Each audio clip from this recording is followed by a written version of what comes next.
Hello, welcome back to the Everything is Black and White podcast. Time for the view from the opposition, and we welcome back Matt Davies from Forest Focus. Matt, welcome back to the podcast. How are you keeping? Are you well? Good, yeah, good. Busy as we record this. Got a European game tonight in the Europa League, so very much looking forward to that. And obviously, we'll get into how chaotic things are otherwise with Forest. But yeah, good. Thank you. Yeah, lots to talk about, and that is the precursor that we're recording this on Thursday afternoon to go out on Friday morning. But we don't think anything dramatic will happen in that game that Forest are playing that affects what we are saying now. It will all still be relevant, hopefully. But we will start with that European game tonight in the Europa League, Matt. How much does that, you think, impact the potential starting 11 for Sunday? Well, I mean, my only hope is that we play our strongest 11 on Sunday, or more approximate to it than we did against Sunderland. He made 5 changes, Ange Postecoglou, and they didn't really pay off in a couple of cases. So it's interesting to see what the team uses tonight. Murillo is back. He's available. I don't know if he's going to play, but assuming he comes through this game or doesn't play against Midtjylland, then I'm sure he'll come back into our team. And that's really massive because he is a genuinely top Premier League defender.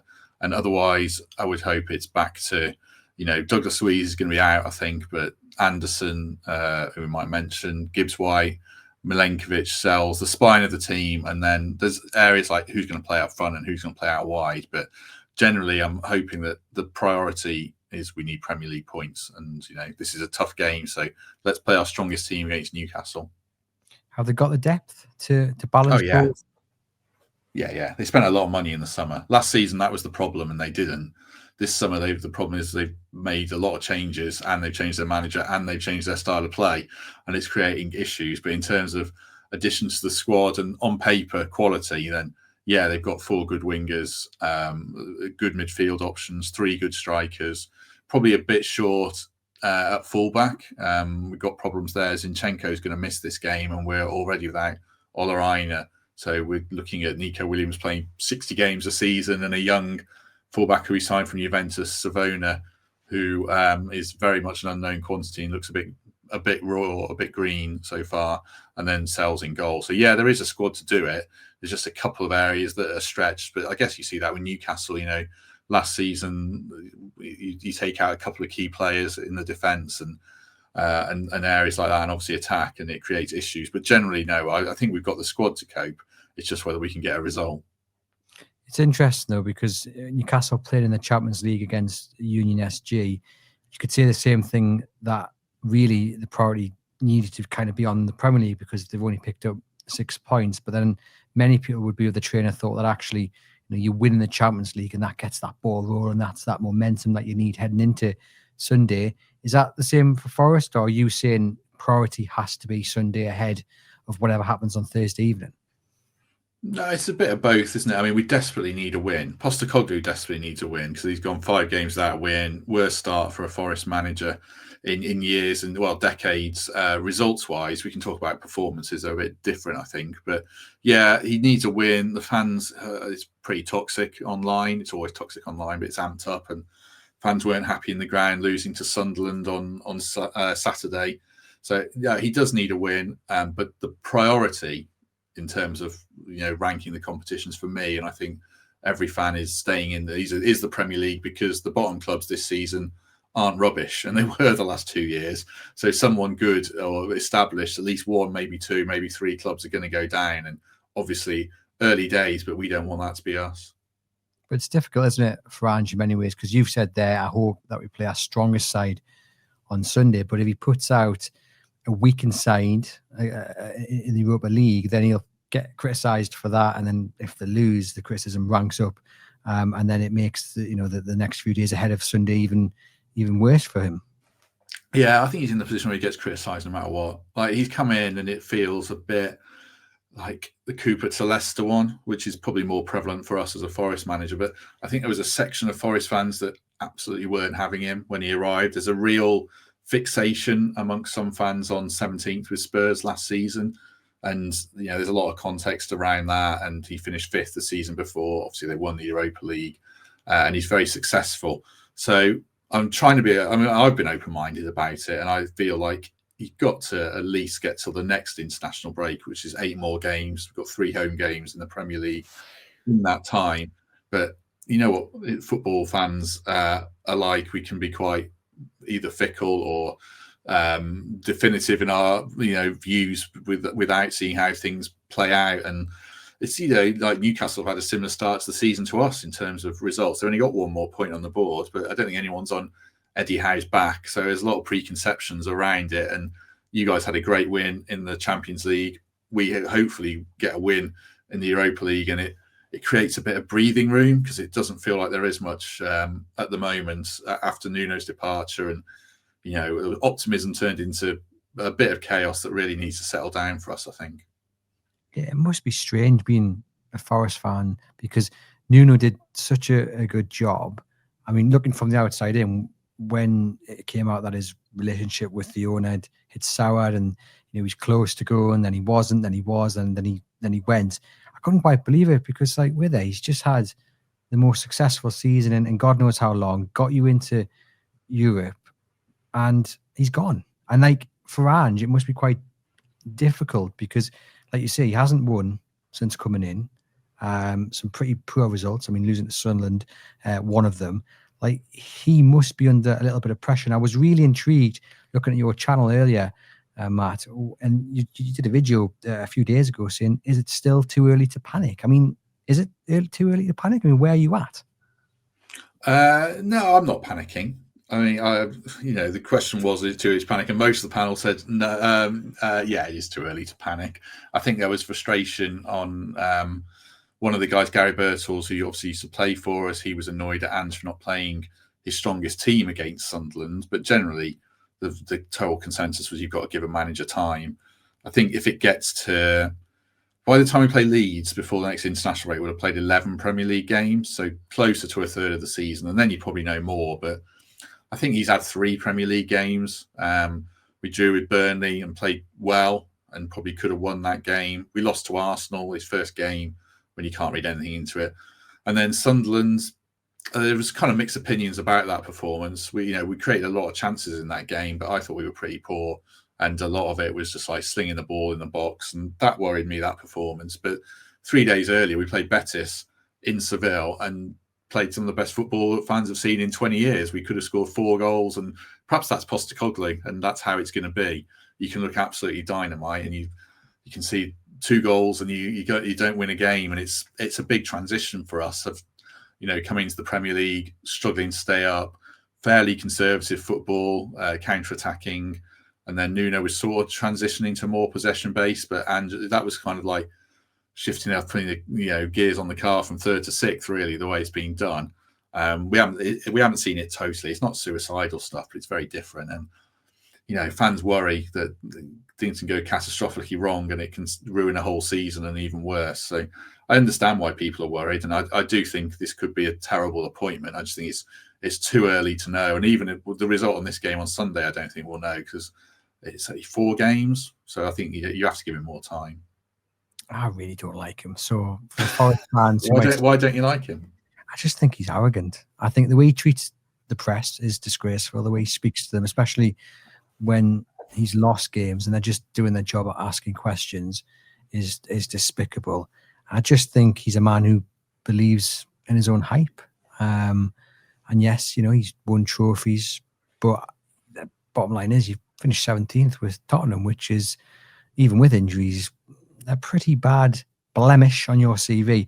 I just don't like the man's character, and I don't think it will work out for Forest. Now, that'll probably come back and bite me in the behind, and you'll end up winning 4-0 on Sunday. But I think overall, I think it is a poor appointment, in my opinion. I think the way he plays, I don't think you can play that way in the Premier League and be consistently successful. So I might be wrong, but I do think Newcastle got a great chance on Sunday of picking up what would only be their 2nd win of the season. And after coming into that game on the back of a good win in the Champions League, we probably should do. But knowing that the owner's a bit, how shall we say, up and down, for want of a better phrase, do you think there is a little bit more pressure on Ange, kind of maybe even coming into this game against Newcastle, where in other clubs, like you say, after 3-4 games, you get a little bit of time. But with your owner, and you may be able to tell me a little bit more, he seems less likely to be patient on this. No, I think that's a bit of a red herring with managers at Forest. Olympiacos, he does go through managers a lot, and he is a volatile character, quite obviously. But he gave, I mean, if we're going way back, he gave Sabri Lamucci a lot of time in the Championship after blowing a season. Cooper, he listened to the fans and backed him for a couple of games too long in the end, probably. Well, I think they were finding a replacement. And then Nuno was just a unique circumstance. I'd love to know the whole story of what happened there behind the scenes with Nuno and Edu and everything. It's just mad. And also the other point to make is Postecoglou is his guy. I think this is his appointment. I think he really wants a Greek manager. I know he's Australian, but he was born in Greece and he's got the Greek heritage. And I think there's a thing that he wants him to succeed. And I suspect he'll give him quite a lot of time. So even if we lose this, I don't think it will change things. I think the pressure will come certainly from the fans if we lose this and we lose in Europe. Even if we win in Europe and lose this, I don't think it's going to help. We've got to get a performance, and any kind of result would be brilliant. And I know we'll get into the game. I think this is our toughest game until the next international break. We've got Chelsea and we've got Man United, but Man United are Man United and Chelsea are at home. And we've got Bournemouth away, who are good, but I look at Newcastle and their physicality and their set pieces. I'm very relieved Zinchenko can't play, because I think that would have been a massive problem in our team if you played Elanga against him or Murphy, but there's the pace of Elanga. So I feel like we've got slightly more chance now, but I'm not going to be predicting a Forest win come the end of this when you ask me. Just a reminder, ladies and gents, that this episode is sponsored by NordVPN. Do click the link in the podcast description box for an exclusive discounted offer on your plan, and you'll get 4 extra months. Prices start from just £2.30. One subscription can be used across 10 devices. So support the podcast and protect yourself. Brilliant for when you're using public Wi-Fi on the train, in a cafe, in a restaurant. Means your details should be protected from any hackers lurking in the shadows. So click that link in the podcast description box. Let's get into your thoughts then on Newcastle, Matt. As you said there, not doing too much better than Forest when it comes to points collected. I think maybe the difference is that Newcastle United have actually played reasonably well in the majority of the games so far. It's just not worked out with enough victories. But they do come in, like I say, on the back of a 4-0 win in the Champions League. I don't know how much of that game you saw. I don't know how much of Newcastle you've seen in recent weeks, but what are you expecting from the game?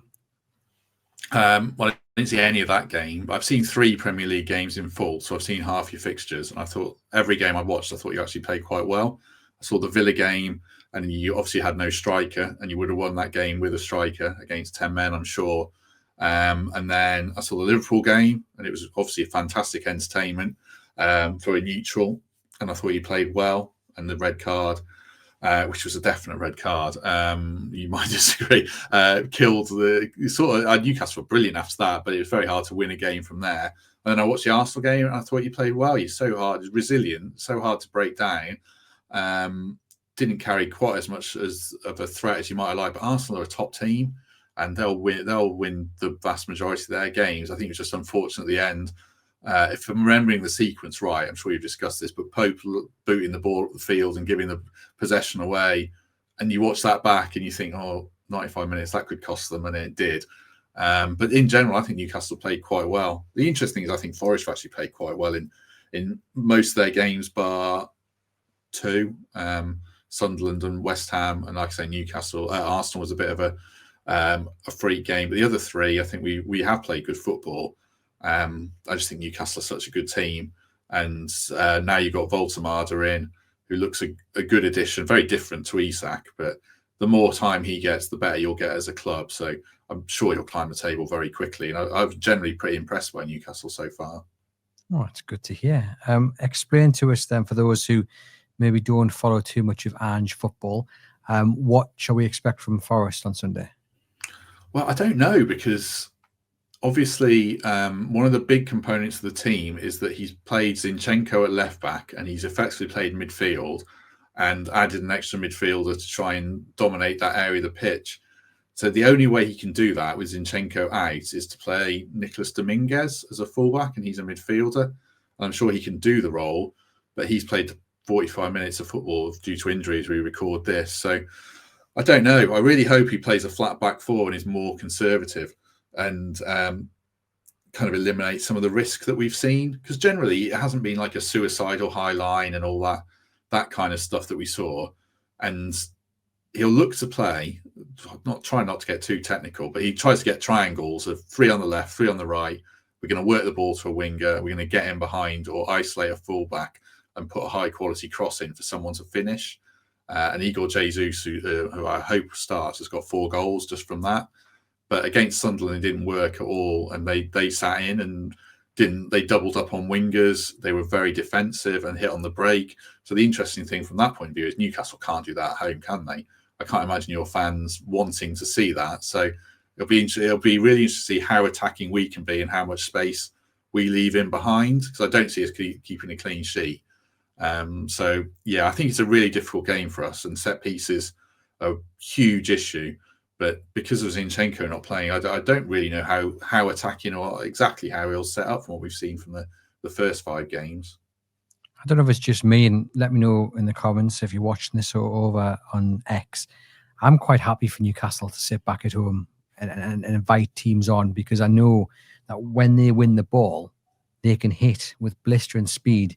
And when they get it right on the counter, a few teams are better than Newcastle at doing that. And I don't actually think, like you might expect at St James's Park, that if Newcastle do sit back, there'd be too much, kicking up a fuss about it. As long as it got the end product that we were all after, and that's 3 points against Forest, then I think people will be quite happy, simply because they know that right now they are probably a better side on the transition rather than having the majority of possession. Of course, that's what you want at home. You want to be in control of the game, but at the end of the day, you win a football however best suits your side. And right now, that is inviting teams on and hitting them on the counter, and they're very good at that.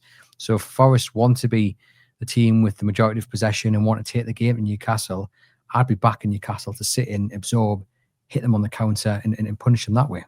I think we're weak in that area. Like, obviously Murillo and Milenkovic make a big difference. Not having Oloaina hurts us. No Douglas Luiz really hurts us. We finally look like we got a really good midfield balance, and he's searching in that area. Like, Sangare is a good player, but players run off him and run past him. He's not the most athletic. He is quick when he gets going, but we've seen he's had problems in that area. So if teams play like that against us, then I think we've got problems. I mean, even West Ham did it. That was Nuno, but they beat us. Sunderland caused problems with Isidore, who's quick. So I hope Newcastle don't do that. But if they do and they get set pieces, I don't know if Dan Burn's going to play or not alongside Thiaw, I'm saying that wrong, sorry, and Botman and the big guys in midfield and up front. Then I worry about some dead balls as well.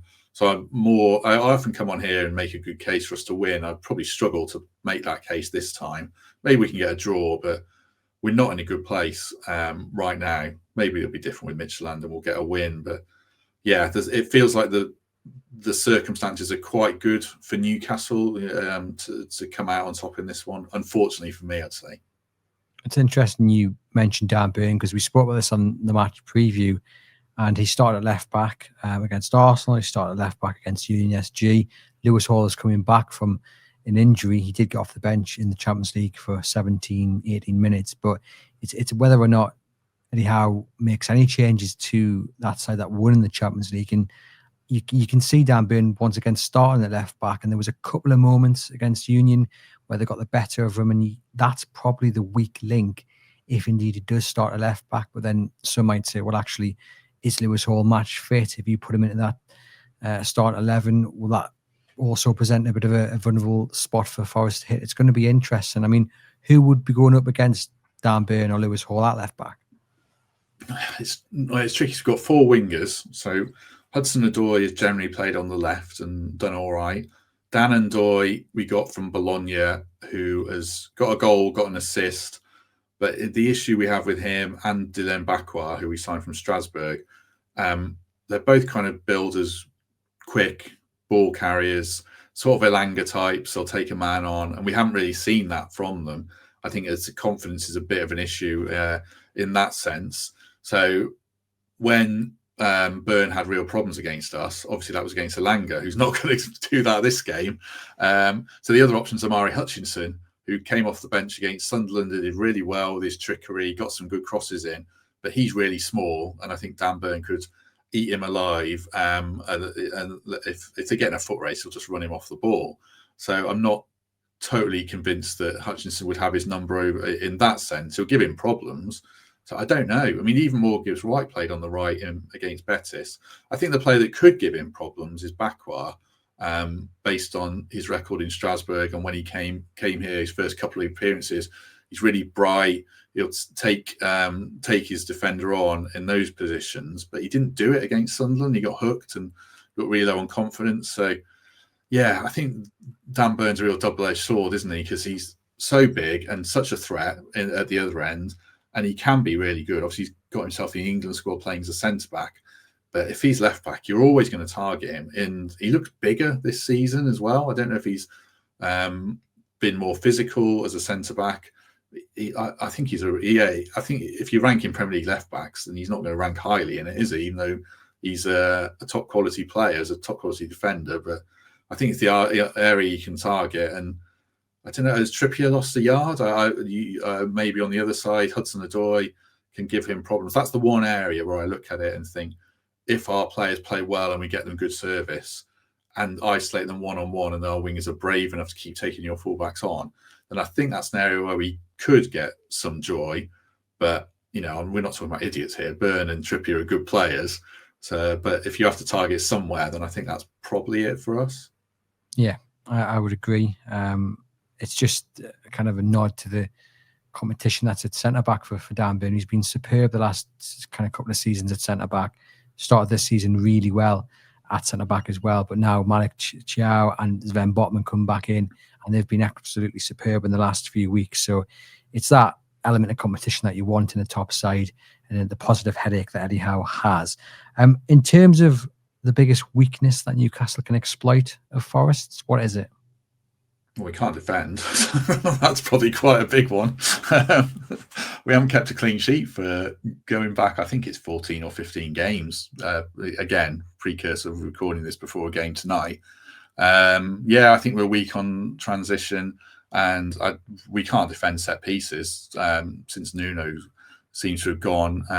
Sunderland scored from a set piece where it was pretty schoolboy, our setup, the way they got in behind us with the ball round the back of the last defender. So, yeah, I mean, that does worry me, certainly. It's a game where we need our midfielders to really stand up and play well. And Gibbs White's had a pretty awful season apart from the first game. We don't know who the third midfielder even is. Ryan Yates seems down the pecking order. Sangare is a bit in and out. Dominguez, as I mentioned, missed the start of the season through injury, and Louise is out. So the only one you can hang your hat on has been Ellie Anderson, who's been absolutely unbelievable, much to the pain of your ears as well, I guess, as always when I say that. But, he saw what he did for England. I mean, he's an elite Premier League player. So we need him and Gibbs White to really stand up and compete with your midfielders. Otherwise, if Tonali, Joe Linton and Bruno Guimaraes run that area, then it's going to be a long day for us. But yeah, transitions and set pieces are where I really do fear for us. We're not going to talk about Elliot Anderson because the last few times we've been on the episode, we've talked about it. We know how good he is. I wish the lad well, except on Sunday, and hopefully maybe one day back in black and white. Talk to us about Elanga then, because big money signing. You came on to the podcast in the summer and told us exactly what we were getting. Obviously, big discussion about the fee and whether it was undervalued, whether it was overvalued. We said some Newcastle fans think they've paid too much. Forest fans feel like they've maybe lost out on 5 or 10 million here or there. He's had a bit of a slow start, but brilliant performance in the Champions League, got man of the match, brilliant performance against Barcelona a couple of weeks back. We've seen glimpses. Do you fear that this is the game where he comes to the front and shows his worth? Yeah, I mean, it's definitely possible, isn't it? He's a good player. I saw Yeah, he had that chance against Villa in the first half, and he missed it, and that's kind of what he's got in him. Like he's a work in progress, and he'll have games where he's absolutely unstoppable, like he had for us. He's a bit streaky. 15 games into last season, he was left out of the team because he wasn't playing well enough, and then he came back in and he was brilliant for the rest of the season. So he is young and he is inconsistent, and he'll have these games where he will just absolutely murder a fullback. I thought he did well when he came on against Arsenal as well. That on another day, that was a penalty for handball for Gabriel. So he makes a difference, and he has moments, and he can get a defender booked. I think he's going to be a real problem. Like I said, I'm glad Zinchenko's out, but him v Nico, I assume Nico Williams will play left back, and that's a really good battle because Nico Williams is a really established, good, smart defender who obviously knows what Elanga's game inside out.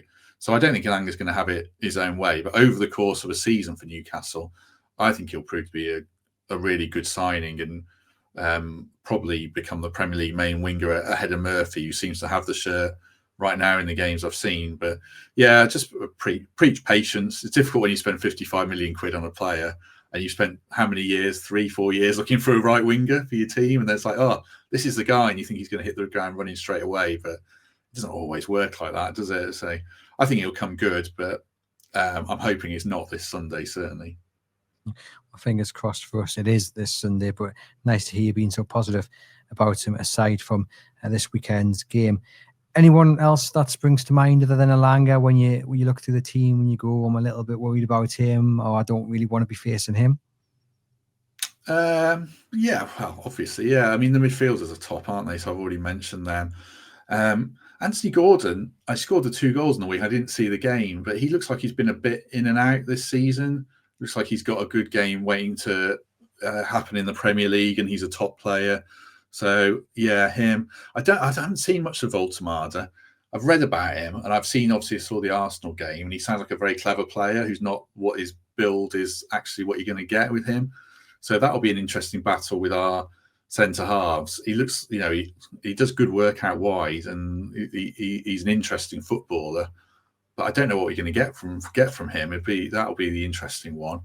And I really think Lewis Hall's really good. Like when you have a player in your FPL team and you watch a game and you end up watching them more than other players. And I watched him at the back end of last season.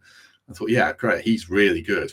So I'm kind of relieved that he is either not going to play or he's not fully fit. But kind of know Newcastle, that consistent quality, don't you, that comes from the midfield, solid base, good centre backs, Trippier's delivery from free kicks, and Pope's a really good shot stopper. And I'm not surprised that he's kept Ramsdale out so far, because I think he's a really good, solid Premier League goalkeeper. So it's across the pitch, isn't it? I think it's going to be a difficult game for us, to be fair. Yeah, I mean, Newcastle really missed Lewis Hall when he got injured, and we're just waiting for him to come back. It's been a long while since he's been able to have a sustained run in the first team, but hopefully, maybe starting with Sunday, he can continue on his road to recovery. But yeah, loads of names you mentioned there, which is good. It shows Newcastle have threatening players all over the pitch. But it's interesting you mentioned Voldemar, because what he likes to do is, back into the central defenders. He likes to drop deep, get the ball and bring others into play. And it's usually one touch and then run off. And it is a joy to watch. I mean, how will the centre-backs handle that when he does drop deep, one touch, brings Bruno Tonali into play and then runs off and tries to keep up with play? It probably depends which one. I think Murillo will go with him all the way and step into midfield with him. I think Milenkovic would try and pass him on, because Milenkovic doesn't like the ball in behind as much. He's not slow, but Murillo's got that bit of X factor, and he's more athletic. If it's Morato and it's Milenkovic, then Morato's Murillo's deputy, then that will be a problem, because neither of them are quick. Morato's particularly relatively slow, and that would really concern me, that if they're both running back and we've got a makeshift fullback as well in Savona, or an unproven fullback, then that's an issue. So yeah, we really need Murillo to be fit. He is, as I've said, back and available for this game, so hopefully he's available come Sunday, because it just makes you such a better team to Like if you took out a key cog of your team, say Bruno Guimaraes missed 3 matches, then obviously his play comes into good, but it's not that level, and that's exactly what we've seen with Forest. So we really need Murillo, and he would go all the way with him, and Milenkovic would try and pass him on to Sangare or Anderson, I reckon. Well, there we go. Going to be intriguing to see what happens. Matt, all that remains to be done then is to get your score prediction. How is it going to go? Well, I don't know. I've already said 5 times I think we're going to lose, haven't I? I can make a case for us to get a draw or even a win. I mean, obviously, Chris Wood went there and scored a hat-trick 3 years ago, and it will click with Ange at some point, and we'll give someone a real going over.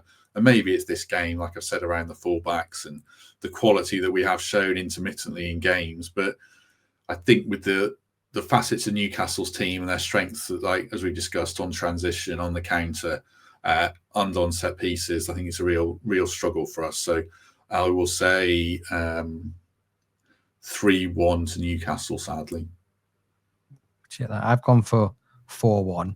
And if you're one of our very valued viewers or listeners who gets into the comments and tells me to be more optimistic when I predict a defeat and more pessimistic when I predict a thrashing for Newcastle United, please help me out. Stop it, because I predicted a 4-1 here, and I'm going to get grief for it. But I do think Newcastle United will comfortably win this game. I think they're in good spirits. They're at home. I think they have that kind of extra drive to make sure that Wednesday night wasn't just a one-off. They need a win to kickstart their domestic campaign. And I just don't think Ange's style of football, it hasn't clicked, as you say. I don't think it will click on Sunday, and I think it probably plays in Newcastle's hands, him being in that kind of transition period with Forest. So fingers crossed it doesn't come back to bite me on the behind, that prediction. But there we go. You never know. Matt, thank you as always for popping on to the podcast. To you guys watching and listening, do it. Thumbs up, do it, subscribe, get into the comments unless it's about my prediction. Do it, the link in the podcast description box, and take advantage of that discount offer for your NordVPN plan. Leave us a written review on the audio-only platform, and I will be back on Monday with the Monday show, hopefully celebrating all 3 points for Newcastle United.